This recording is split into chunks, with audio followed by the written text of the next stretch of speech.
Everyone hates a braggart. Call me D-Money. But if you want people to listen to you, trust you, and hire you, then you've got to show them what you've accomplished. I'm Derek Halpern, the founder of Social Triggers, where entrepreneurs and executives turn to learn how to get ahead in business and life. And I've got news for you. There's a right and a wrong way to brag. I'll cover both in this video. I've got a funny story for you.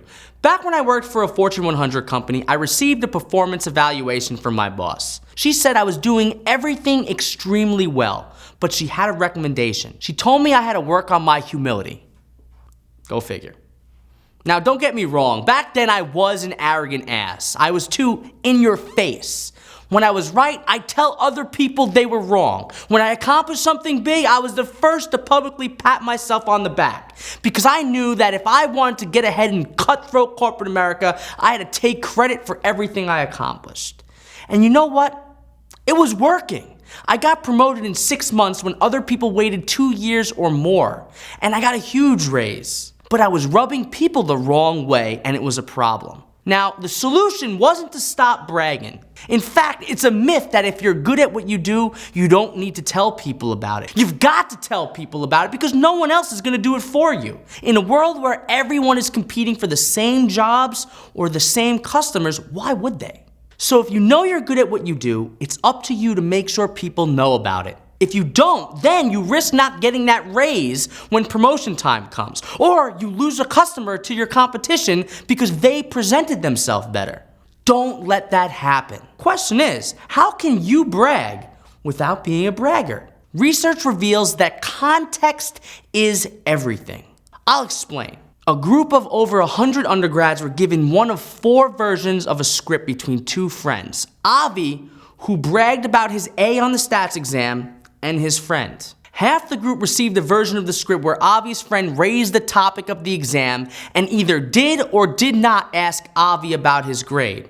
The other half received the version of the script where Avi raised the topic of the exam and either provoked or did not provoke his friend to ask him what the score was that he received. In every version, Avi bragged about his A. The group was then asked to rate the likability of Avi based on the conversation they read. What happened?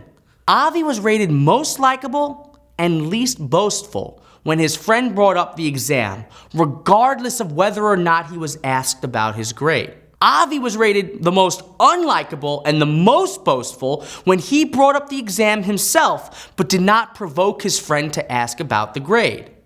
This means that the best time to brag is when someone else raises the topic first, regardless of whether or not they ask about your experience.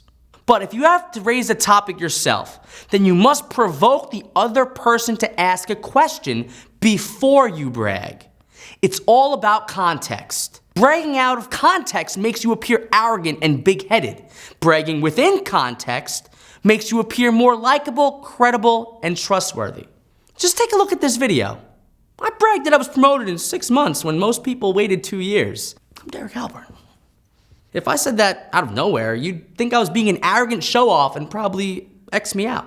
But I said it in context, and that's why you kept watching this video, right? Right? Now let's take this back to you. How can you brag the right way? First, remember it's all about context. Name drop, brag about your success, tell someone you were right only when you're already talking about that topic or when you've been asked a direct question about it. Hey D-Money, the other day I started a web business. Yo, I got a web business and I make bank. Let me tell you how great I am. Okay, don't do that, but you get the picture. Second, brag to teach people something. Yeah, you heard that right. If you're bragging about how you achieve something, show people how they can do it too. That's what I do. I balance talking about my success with action plans you can benefit from in my content for Social Triggers. I brag to show you that I'm capable of doing what I'm teaching with hopes of you trusting me, listening to me, and following my advice. But I don't think I overdo it. Well, not all the time anyway. Remember, it's all about context. And finally, this is the big one. Balance your brags with your vulnerabilities. If you're gonna talk about how great you are at something, don't hesitate to talk about how bad you are at something. You don't want to come off as someone who thinks he's the best at everything, always. Balance bragging with showing vulnerability makes you more relatable and trustworthy. And that's that. I actually talked about this in a video where I said 3 triggers to earn instant credibility. Go watch that video. Now, if you like this video, be sure to subscribe to my channel. Now, I also have a question for you. How do you talk about your success? How do you persuade people you're the real deal? What tactics and strategies have you used without looking like an ass? Have you ever seen a braggart get ahead while his more humble counterpart got overlooked? Leave a comment below this video. I'll read every single one. Also, don't forget to like this video to show me how much you love me. I love myself, but likes are compliments, and I love compliments. Feel better already.